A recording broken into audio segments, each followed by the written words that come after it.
Lai te būtu!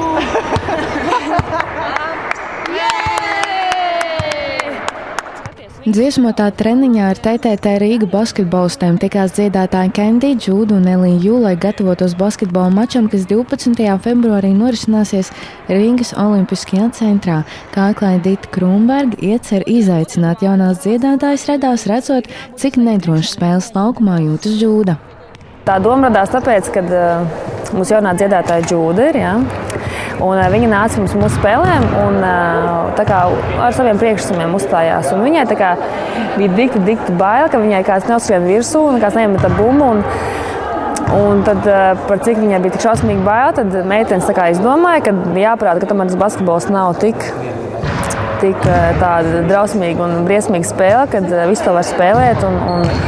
Un tāpēc tā radās tā ideja, teiksim, par to, ka varētu arī dziedātājs varbūt uzspēlēt basketbolu. Par cik mēs izaicinām dziedātājus uz spēli, tad dziedātājs tā kā gribēja revanšēties un mēs neicāt mūsu basketbolistus uz dziedāšanu. Ai, Kendi, davai, labāk paņem mikrofonu un dzied, lūdzu. Tagad tu paņem bumbu rokā, Kendi, tev vairs nevar driblēt. Tad iedod piespēlē par roku. Ko viņām? Mēs mācām, tad mēs mācām.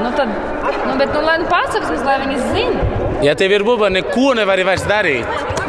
Šajā treniņā dziedātājs apgūs spēles pamatus, kā arī noteikumus. Prognozējot, ka uzvara noteikti būs TTT Rīga meiteņu pusē, Krūmberga atklāja, ka dziedātāju vidū visaktīvākā ir Kendi, kur skolas laikā pat esot bijusi basketbola komandas kapteina. Iemaņas zūd, bet treniņos viss tiek atgūts. Sirds sāp, īstenībā izturības arī vairs nav tādas, ka varētu visu laiku skraidīt no viena gala uz otru, bet darīsim, ko varēsim. Katrā ziņā, es gribu parādīt to, ka nav ar tiem uzķiem arī tik traki, kad nemācētu bumbu spēlēt. Kendi nelolo cerības, ka basketbola mačā, kuru var apmeklēt tik viens interesants dziedātājs, spējas gūt virsroku pār profesionāliem sportistiem, tomēr tāds nav mērķis. Galvenais gūt vismaz dažus punktus. Pēc spēles klubām puses notiks basketbola zvaigžņu un dziedātāju koncerts, kā klāja Džūda, basketbols pakāpeniski pierun pie jauniem nosacījumiem.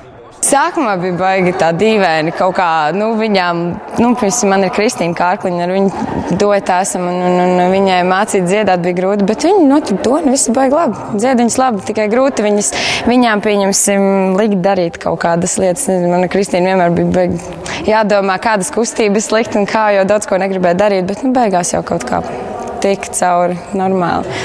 Vismaz šķīvi nedzied. Tas ir pats labākais. Basītis un dziesma!